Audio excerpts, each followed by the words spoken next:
Hello and welcome to Conversations with Reverend G. I am Reverend Grenetta Mason, Reverend G. I'm here with you every Monday night bringing you spiritual conversations.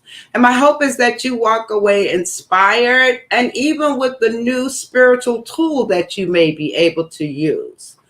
I come each Monday with guests from different walks of life, different professions, artists, poets, educators, people doing all kinds of things out here serving and just making life beautiful for all of us. It's great to be here tonight and to be able to come to you and talk about spiritual conversations and how spirituality can support us in our everyday life. I recently lost my sister to COVID, so at this point, I'm using all of the spiritual practices that we talk about on this show to support me in moving through the whole process of grieving, releasing it, and shifting. And what I'm finding is it is a continuous process. And I'm excited to share spiritual tools that can support during this time. So I am Reverend G, and I can be found on Facebook as Reverend Grenetta Mason and on Instagram as Rev Grenetta. And you can follow me and find out more information on how spirituality can support you in your life.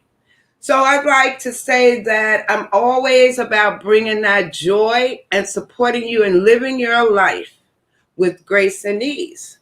So tonight's guests, they are I call them my LT 168 brunch buddies. We all did momentum together. And in momentum, you get a buddy. But we made buddy pairs. And since we did the momentum training, coaching of LT 168 together, we've been having our brunches quarterly and our conversations. And we've created a great bond with each other. And I'd like to bring them on and we can share some of the things that we talk about in hopes that we move and inspire you. So welcome. Nikia Johnson is a nonprofit manager. She is also an author and she makes the best sweet potato pies, grandma's sweet potato pies. We also have Vanessa Kane. Vanessa Kane, she is an educator, a wedding officiant, and just an all-around dope chick, right? That's who Vanessa is. And we have Jasmine Burrows. Jasmine is an LCSWCLC, you know, all those letters behind her name. But she is a psychotherapist. She's a great administrator and a consultant. So I'm happy to have them here with me today. And it's nice to have your friends when you're sad. I'm sad. I'm not sad, right? I'm moving through like emotions and I'm having it all. So I'm excited that I can have my friends here with me to share tonight. So I'm going to have each one of them introduce themselves and then we'll get started with these conversations. You want to start, Nikia? Sure. I'll start by saying thank you, Renetta, so much for having us. And I also want to just take a moment to extend my condolences to you. We're happy to be here with you to support you in any way that we can tonight and going forward. Just want to reiterate that and let you know that. So good evening, everyone. I'm Nikia Johnson. As Renetta mentioned, by day, I'm a program manager in the nonprofit sector here in a nonprofit organization in New York City. I'm also an entrepreneur. I make the best little sweet potato pie you didn't know you needed in your life. And I own and operate Grandma's Recipe Sweet Potato Pies, which is just that, a sweet potato pie business that pays homage to the legacy of my grandmother. Both my grandmothers are great cooks. One grandmother is no longer with us. So through making pies. That is very often what we're talking about tonight, a form of spirituality for me. And I'm also an author. So I will pause there for now and pass it on to another lady to introduce herself. Vanessa? Okay. Good evening, everyone. My name is Vanessa Kane. I am an educator. I'm a middle school counselor. I've been an educator for about 23 years now. And I also recently became a wedding officiant, and I'm anxious and excited to start that business and get it off the ground. Like Nikia said, Grenetta, I extend my condolences to you and your family, and sending you virtual hugs and love. And I'm excited to be here this evening and share a little bit about what we do and how we get together and get down and have some fun tonight. Yeah. And Jasmine, you're mute. Can't hear you, Jasmine. You know, it's been a long Zoom day. So as Nikia and Vanessa have extended, Grenetta, just sending you lots of virtual love and hugs. And thank you for being with us tonight and just extending those condolences and the family love. As Grenetta mentioned, my name is Jasmine Berrios. I am a program director in the nonprofit sector by day, and in the evening, I do have a private practice where I provide psychotherapy services and also some consulting services. And I'm really excited to be here with everyone and get our buddies grouped together again. Yeah. Thank you, ladies.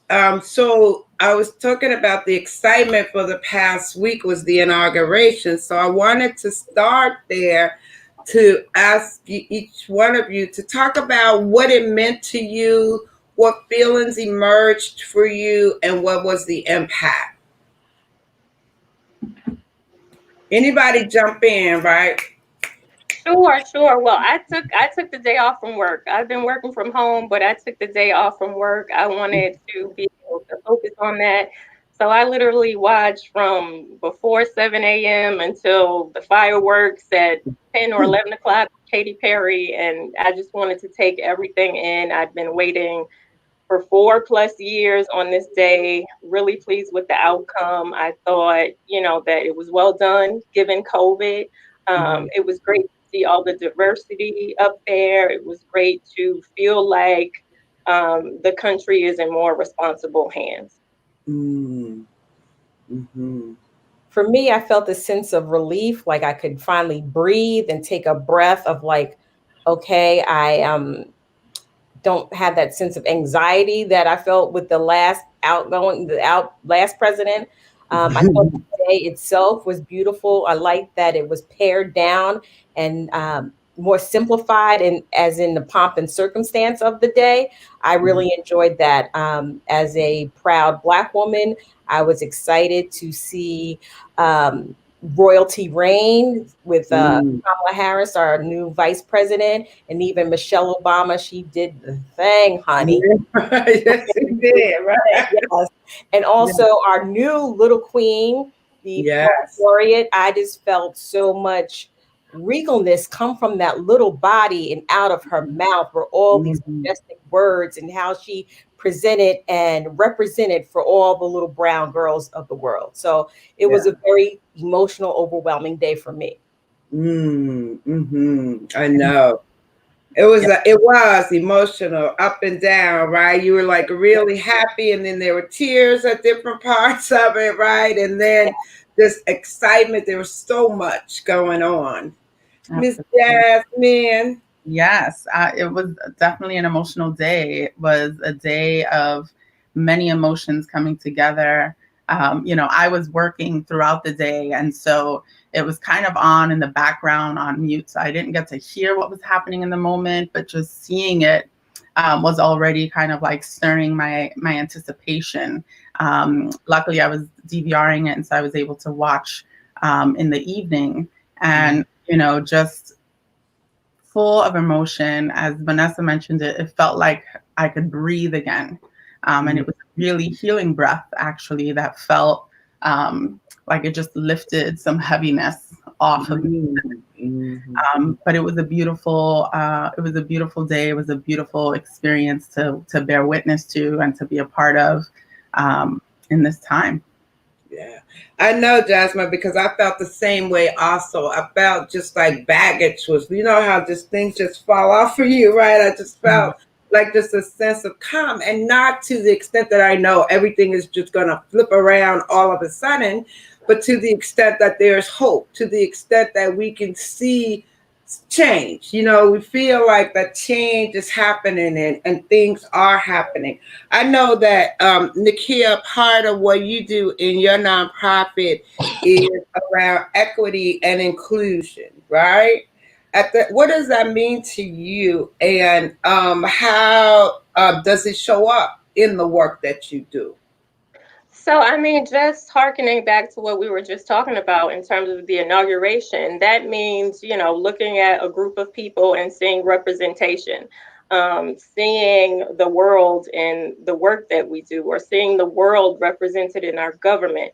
And the same is true in the nonprofit space, right? Very, very often, um, we find ourselves in this predicament where organizations are serving communities that are primarily Black and Brown, but in many cases, for example, their board is not reflective of the communities that they serve.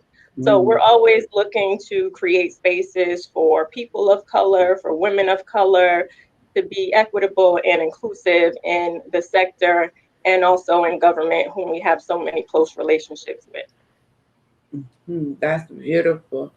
And Vanessa, with you, I know that you work with students, right? And there's two parts to this. I want to talk to you about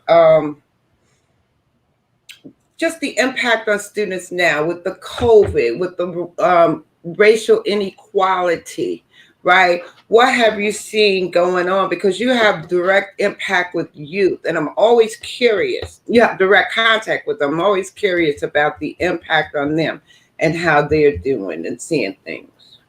Well, the district I work in is predominantly white. I would say the majority, it's about 90% white. Mm. So the impact of, well, two things. I'll answer your first part with the COVID. I think students across the board, regardless of wherever you work or wherever students may go to school, I think it's everyone is having COVID fatigue, from students to staff to faculty. I think it's taking a toll on how students learn. It's requiring students to tune in a way that they haven't been asked to do before, and it's requiring educators to teach and move students in a way that we've never been asked before. So I think it's for many people it's challenging. Some are rising to the top and to the occasion.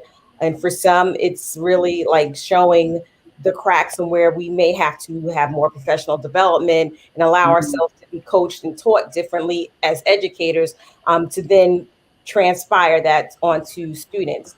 As for the impact of the world and the election, and going back to last spring and George Floyd, since my district is predominantly white, many people would say, "Oh, we don't have to address the issue because there aren't Black and brown kids." Well, we do have some, and it's a handful, and it is something that should be talked about and required to be discussed in class, because those might be the students that might become politicians or lawyers Right. or prosecutors, wherein students of color in the district are saying, well, do they see me as the next George Floyd? So there is a conversation, and I'm so happy that we do have a task force on race and equity in our district. I'm on the task force because it's my responsibility to be that voice for the students who might otherwise go unheard, for all the Black and brown students. So I do think it's important. It's a conversation I'm happy to be a part of, but I'm also called to. I don't have the luxury to sit back and say, I don't feel like being on this committee. I don't feel like giving my 2 hours. I have no choice. I have to show up for myself and for the students of color in my district. So we are doing work. I'm happy that it's happening. And I hope all districts, regardless of urban, suburban, rural, affluent, non-affluent, are having these conversations. Vanessa, you talked about the student body. It's all of it. Whatever the teachers, the administrators, they're all white too, right? Yes, basically. Right. Out of faculty, I work in the middle school. I'm the only African American, Mm. and out of the let's see. Yeah. So out of the district, I think there might be maybe 3 to Mm-hmm. 5 faculty where Mm-hmm. we have direct hands-on. There are no African American administrators at all in the district. We had one, and she went on to higher pastures. So I'm Mm-hmm. happy for her. She moved on, but there aren't any African American faculty administrators, and there are only about, I want to say, 5 faculty. Right. Yeah, that must be challenging. Also, when we think about, I mean, I spoke about dealing with the kids, but dealing with the adults can be even more challenging given everything that's happening and you're being the only face there to represent, right? So Yes. that's interesting.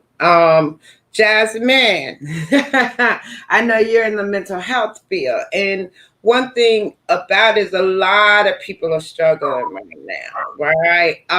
What have you seen? And I know your day job is different, but in your practice in the mental health world, what kind of things have you seen happening now as a result of COVID and the racial tensions that we have? Yeah, I just want to acknowledge my dogs are barking if you hear them in the background, so I You apologize. love your dogs, right? But absolutely, I think in overall in the in my practice and just in the field of mental health overall, we've definitely been seeing, an increase of folks needing mental health supports. The pandemic, the racial tensions have really given rise to increased anxiety, increased depression, increased feelings of loneliness, and with all the isolation of being quarantines. So we've definitely seen a lot of increase and exacerbation in those areas, as well as acute trauma, acute crisis, and also PTSD, that has gotten triggered due to recent events. Mm-hmm. Yeah, I can see all of that happening right now, and being called to serve at this point during this time could probably be a lot. In taking care of yourself at the same time, being able to be there for others during this time with everything that's going on. What during the day? What do you do, Jasmine? Again, you're in a nonprofit, right? I heard that part. But do you work with kids, or what do you do during the? Yeah, so during the day, I actually support other clinicians, social work directors, and community school directors that are out in our DOE schools. So my team that are across, I oversee 4 schools, but our organization oversees a number of schools throughout the city, from elementary, middle, and high school, supporting those young people and supporting not just the students, but also extending into supporting the families as well. And so looking at, needs that very like concrete needs, shelter, housing, food, paying of bills, supporting families with getting connected to services to support that, as well as the social emotional needs of both our young people and their families. And I will say that it also includes the school community, right? The teachers, the faculty there, because everyone, this is a parallel process. We're all in it together. We're all experiencing the same things.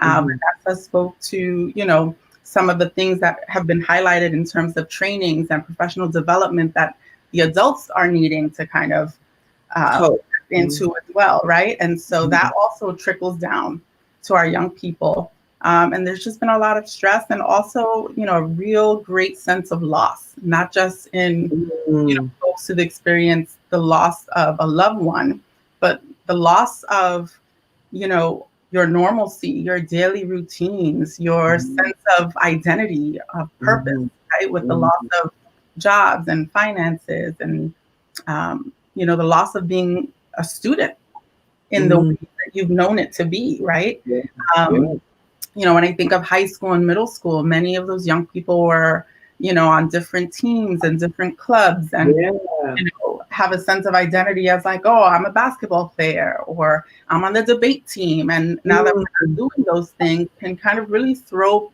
young kids off to feel, like who am I now? How how do I identify? In the context of my peers and in the context of the world.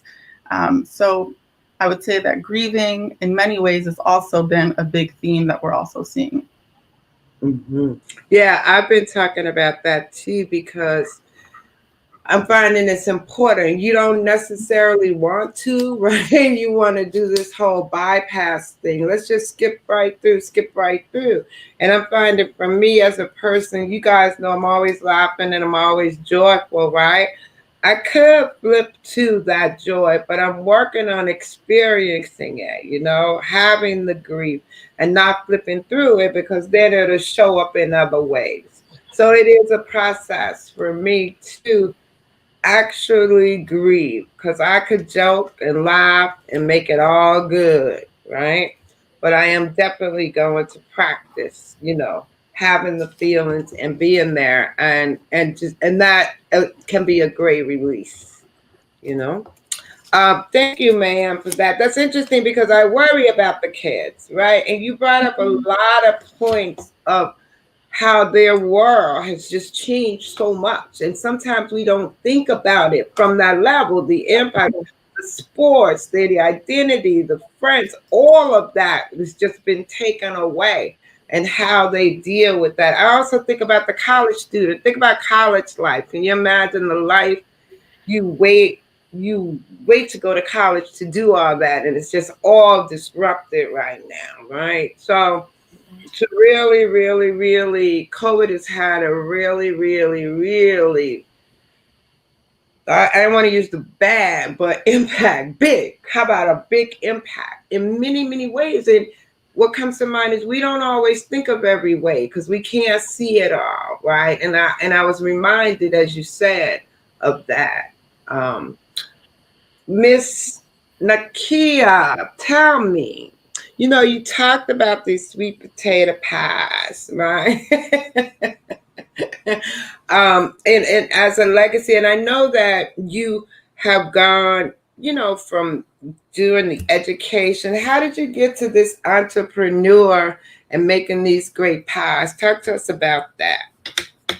Sure. So, as I mentioned, it's grandma's recipe, sweet potato pies, and it's Mhm. literally my grandmother's recipe. My grandmother Louise, she passed away in 2009, and she taught me how to make the pies when I was a child growing up. I would Mm. go and spend the weekend with her, and we'd be cooking everything, sweet potato pies and cakes, and she'd make sausages and like all of these things. And she was a great entertainer, which I love to do as well.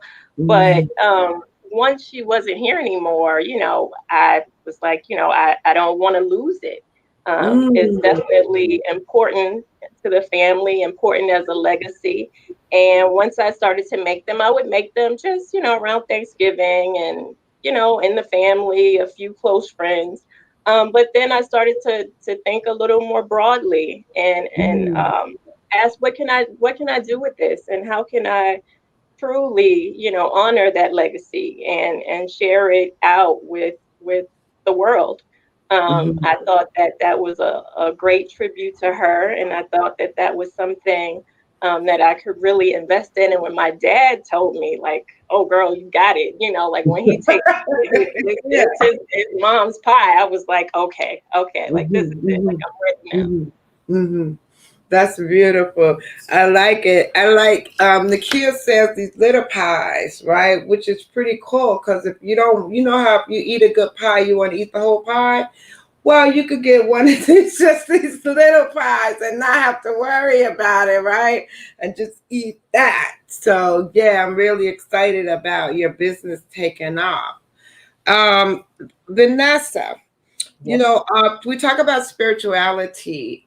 This show is about spirituality and how spiritual practices support us. This show is about everything, but one of the parts is about spirituality. Can you talk a little bit about your upbringing, like your spiritual upbringing, where you've evolved to? You started in the church, you're still in the church, how you've evolved spiritually. Sure. So growing up, going to church was a non-negotiable in my household. Mine too, right? So it was like, Sunday school, youth choir, youth usher, you going to church on Sunday, whether you want to or not, and you better have a smile on your face type of thing. And then as I got older, it was like, okay, you can go to that party on Saturday, but you get to come to church on Sunday and you're going to enjoy it. You're going to have that smile on your face. So it gave me a great foundation. It definitely did. Right now, I do not attend church, and that's for reasons where the joy left for me after the death of a friend. I went to church to lay my burdens down, as they say, with God after a death of a friend, and I left church service that Sunday feeling worse than when I walked in. So I said, let me take a step back from church, the institution, but connect to God on my own spiritual terms.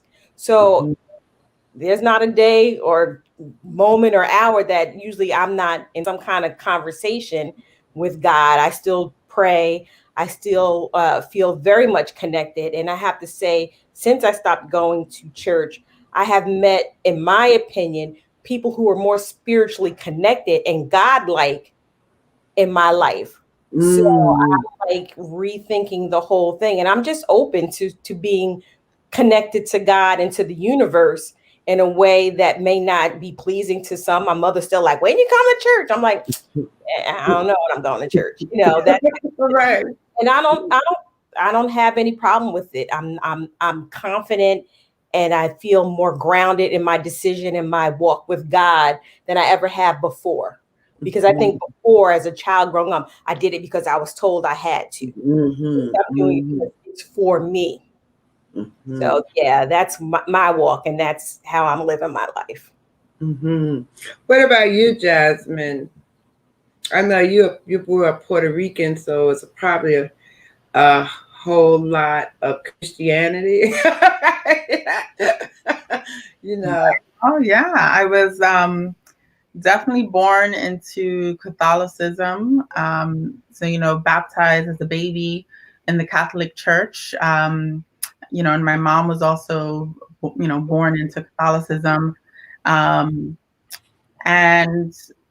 I don't remember much of that as a very young child, but at some point when I was school aged, my mom was introduced to a non-denominational Christian church in East Harlem, and started going and became non-denominational Christians. And so that's really the church that I grew up in. And like Vanessa, every Sunday for Sunday service, and in the children's choir, and they had like a children's theater, so I was also in that.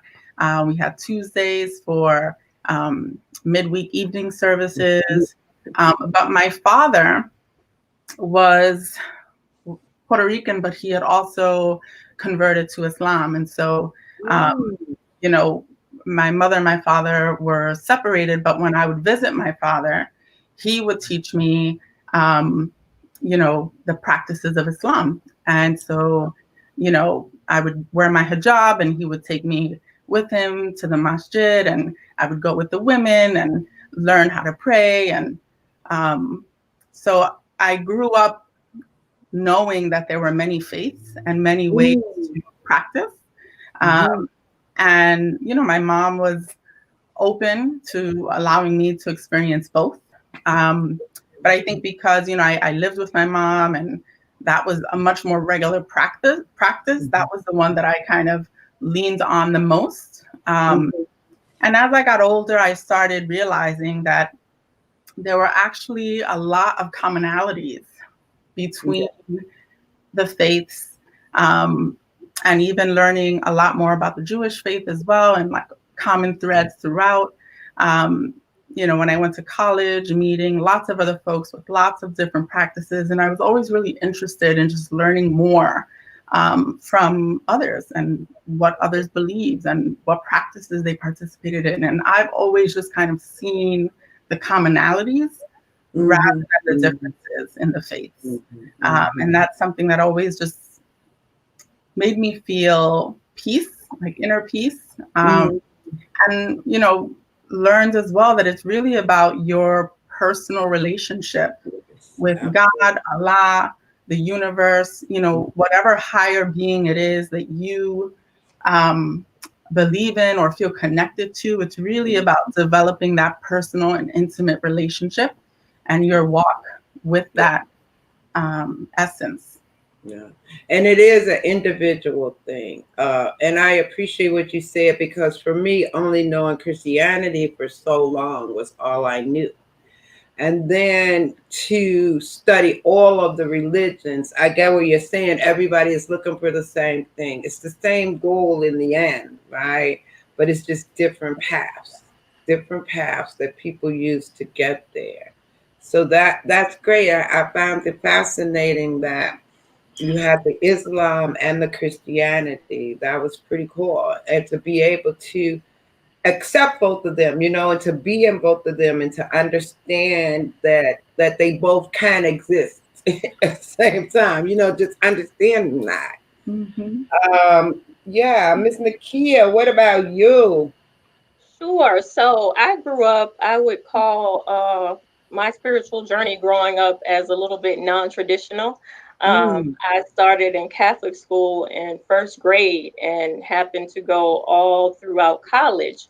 So I was exposed to Catholicism very regularly, you know, in religion class, through mass, going with my class, reading and participating in mass, and all of those things. And my parents didn't go to church regularly when I was growing up, but when I did go to church, it was often with Grandma Louise occasionally, right? And she mhm, was a founding member actually of a Baptist church. And, you know, she mm, was an usher and would put on her starched dress whites. And my grandfather was a deacon. So mm, it was a great amount of exposure.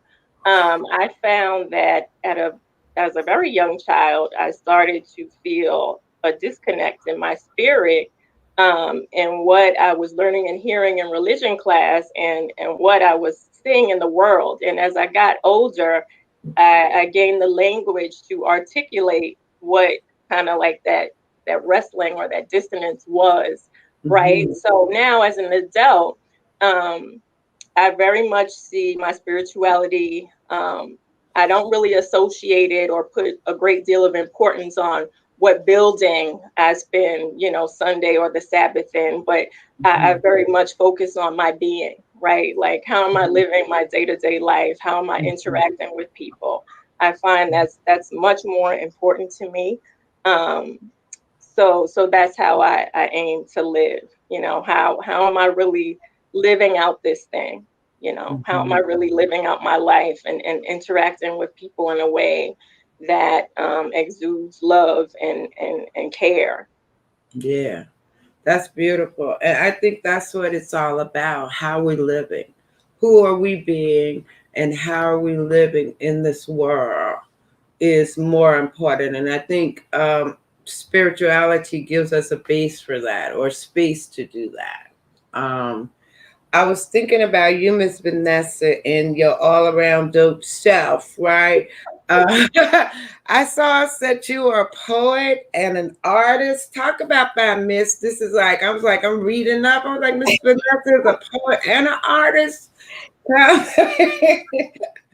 So I've always been involved in creative things, whether dance class as a kid or plays in school or choir in school. And throughout college, I was, involved in clubs that centered around the arts and things of that sort.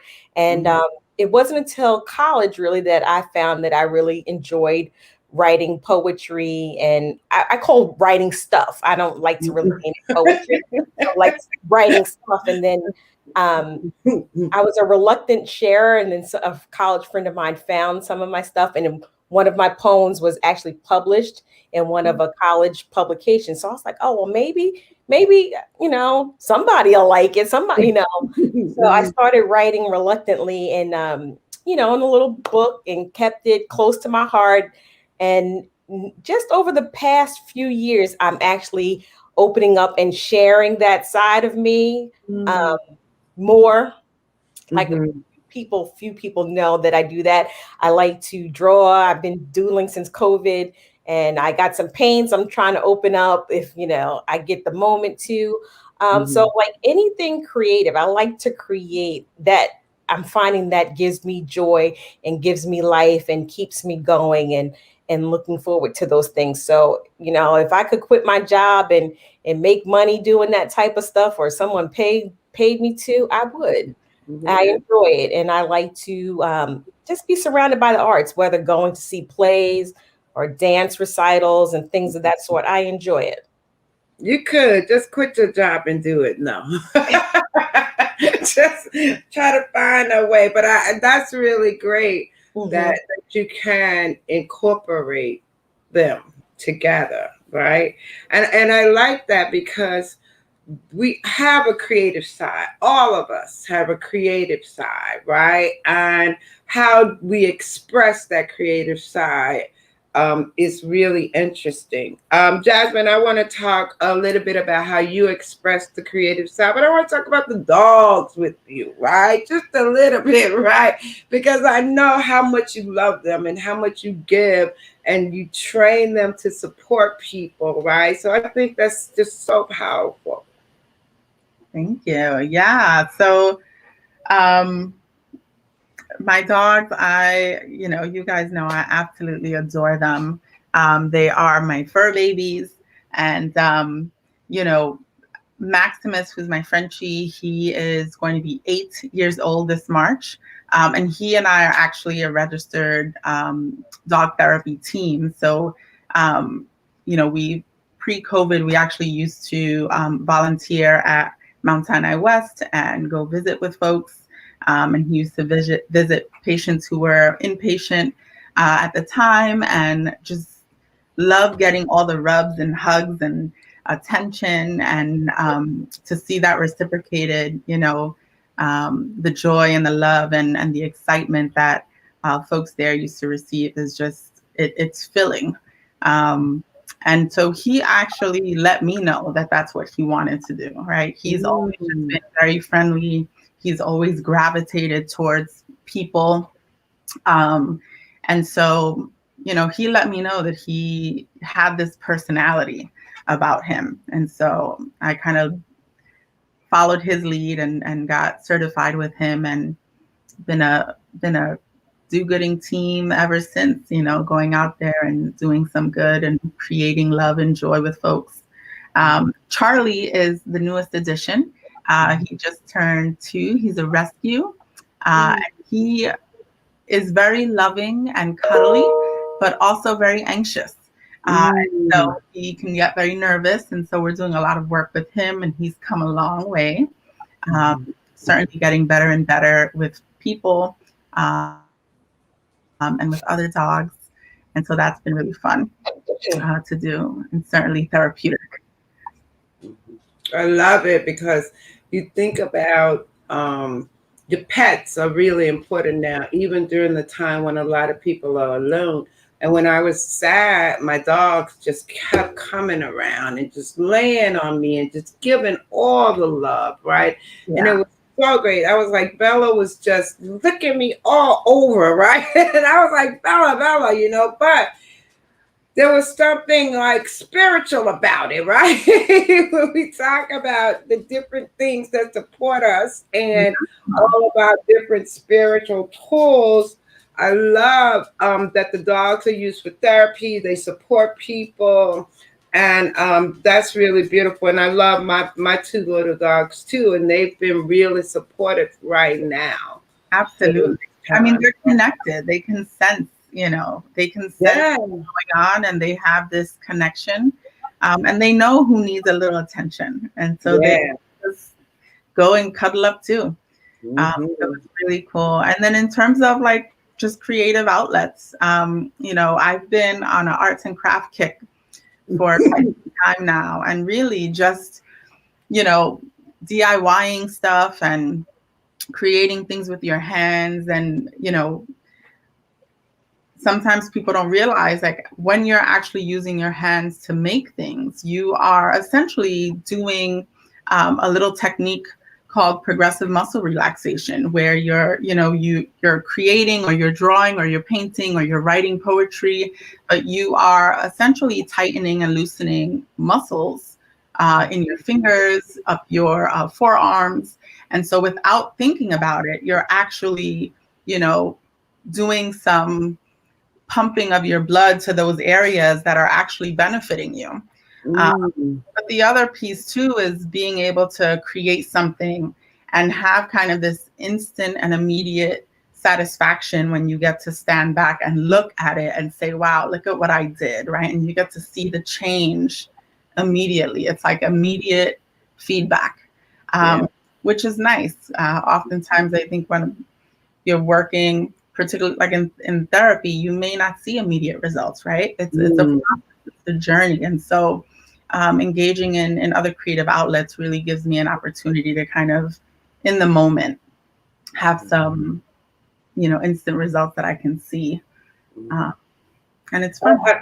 Yeah, that's really interesting, because it hit me. I was doing the jigsaw puzzles, and I tell you, if I got one piece in, I got so excited, right?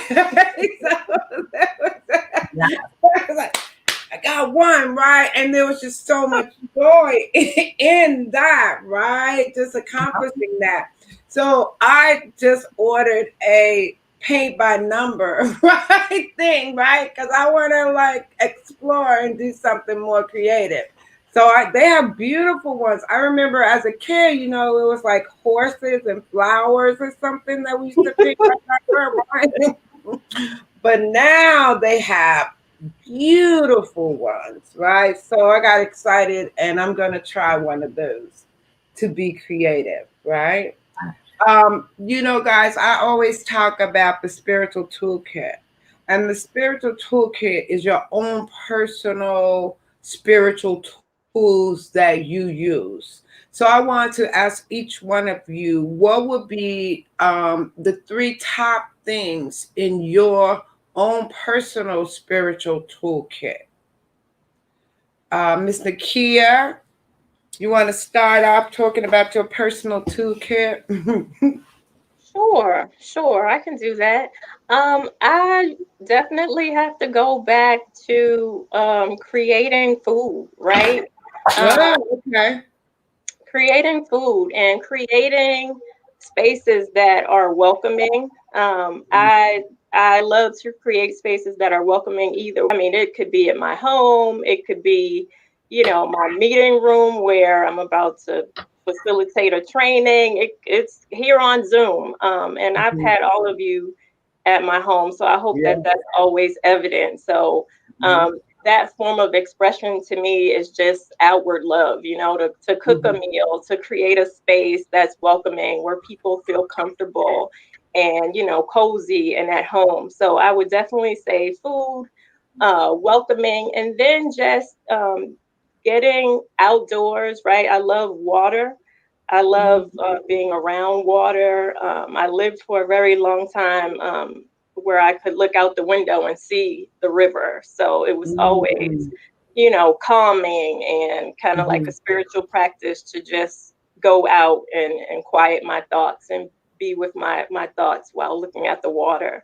So I would say those are the top 3.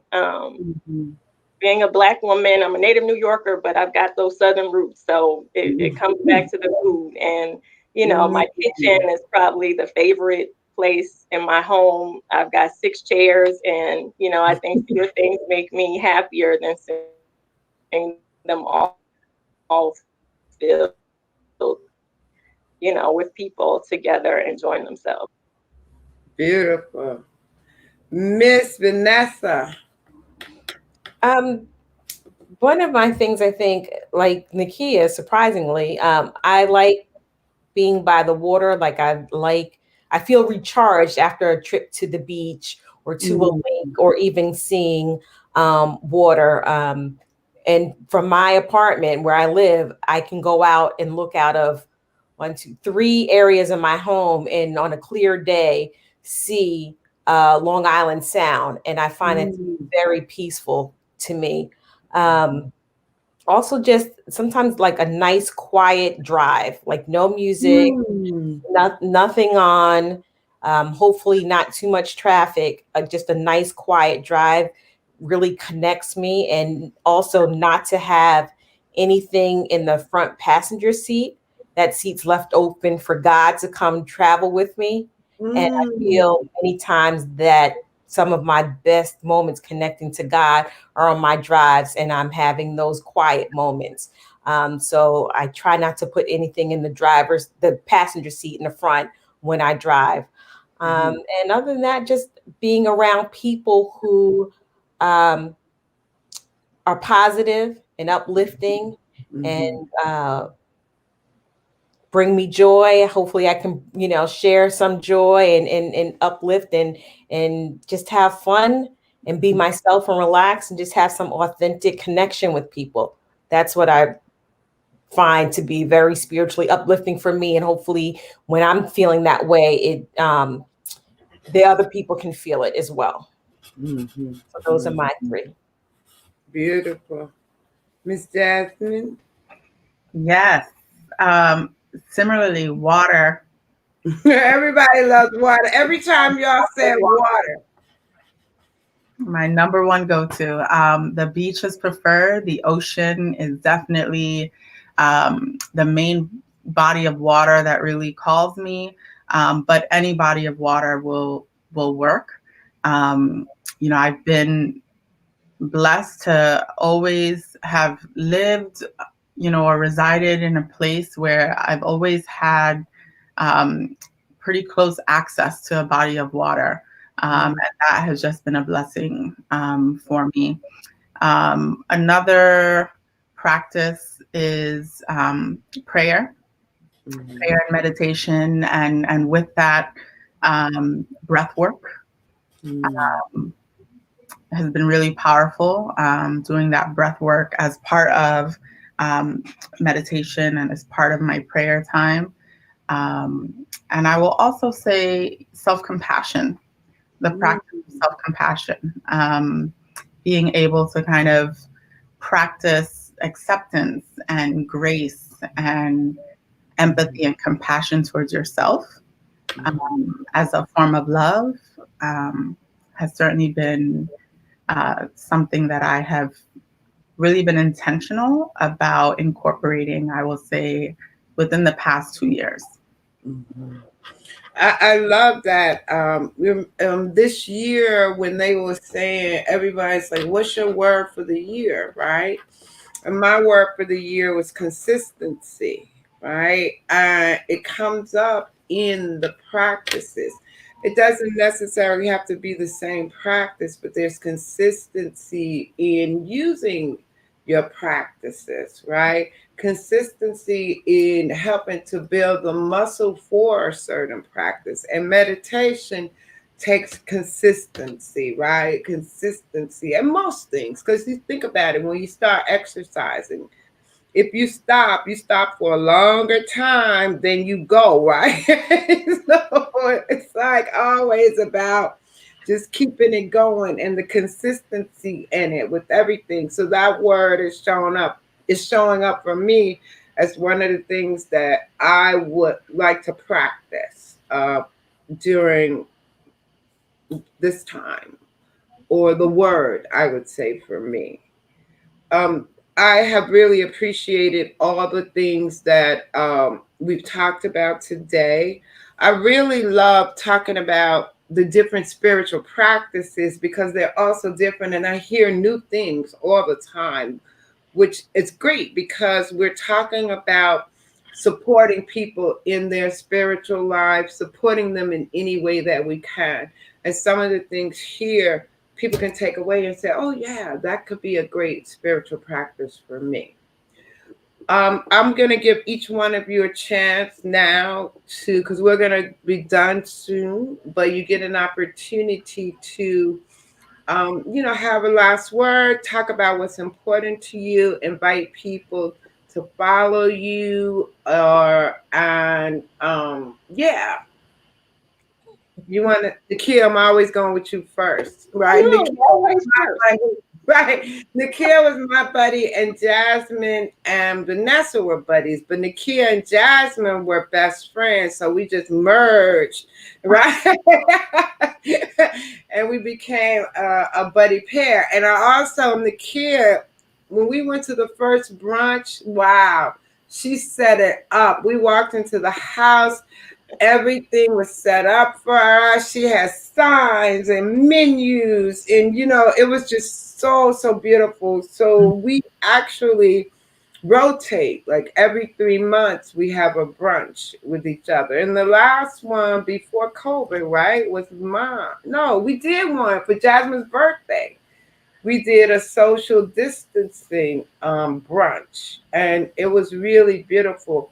What I thought of is like community. I love you guys, and being able to have you in my community, and being able to have the support as we cheer for each other. We're supporting each other. We're always encouraging each other, and just love having people in my life that do that. So I'm very grateful for you guys. Now I'll give you an opportunity right, to talk. Well, how can I follow that? Of course, we love you too. I love you too. I appreciate all of you fabulous ladies, and really am grateful for, our friendship and our bond. It gives me great joy to get together on our weekly Zooms, and that was especially helpful during these COVID times, especially in the beginning. I think it was around this time we used to do them on Monday nights, and we've since had to change our date for Grenetta's show, but it was something. It was grounding, and it gave me something to look forward to, that, because the days all started to look the same. But we definitely love you too, and I appreciate all of you.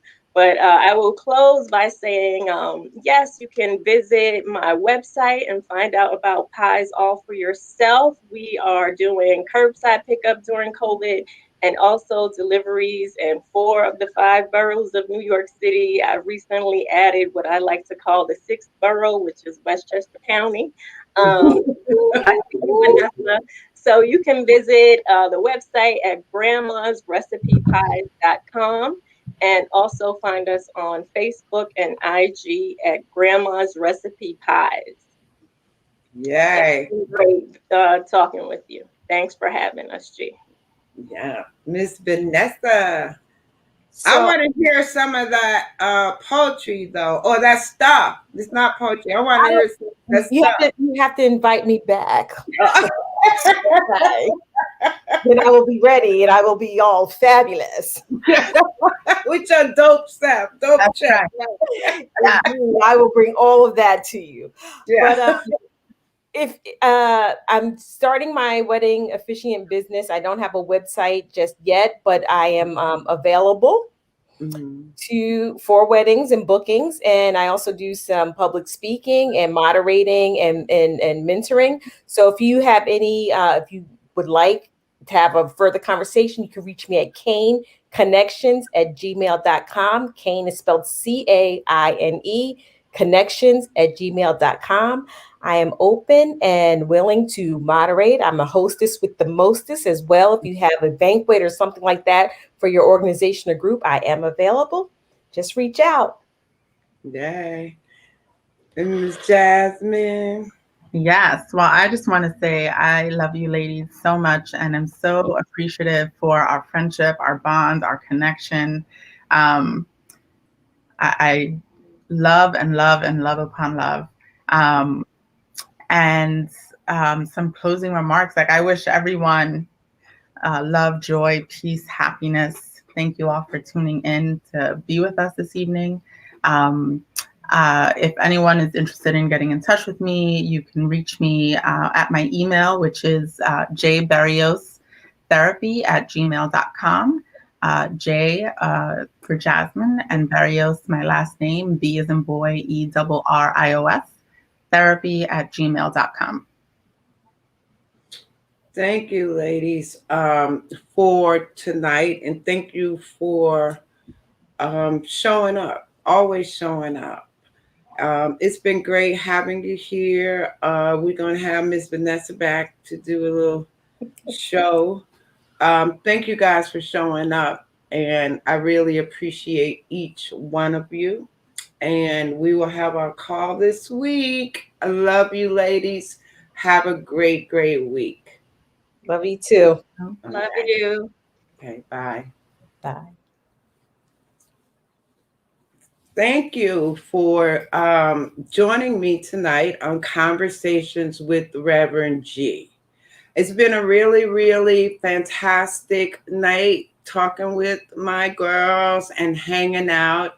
And being here was really good for me because of the sadness that I've been feeling today.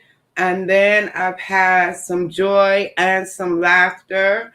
So it was very, very nice that I could come here and share and talk about spirituality and how it shows up. And for me, I'm using all of my spiritual practices in meditation and just being silent. And the biggest thing for that I've learned through this process right now is to watch my thoughts. So when I talk today about the mindful moment, it's about being aware of the thoughts that you keep because your thoughts impact everything that goes on. And we think about if we're having positive thoughts, then we're very positive. If we're having negative thoughts, then we go down the rabbit hole to negativity. So the idea is to be aware and watch your thoughts because your thoughts are very creative. So I'm Reverend G, and you can find me on Facebook as Reverend Grenetta Mason, on Instagram as Rev Grenetta. And I'm here every Monday night on WEMS Radio with guests from everywhere and sharing what's going on with them in hopes that we can inspire you to live your best life in joy with grace and ease. Have a great, great week, and I will see you next Monday right here.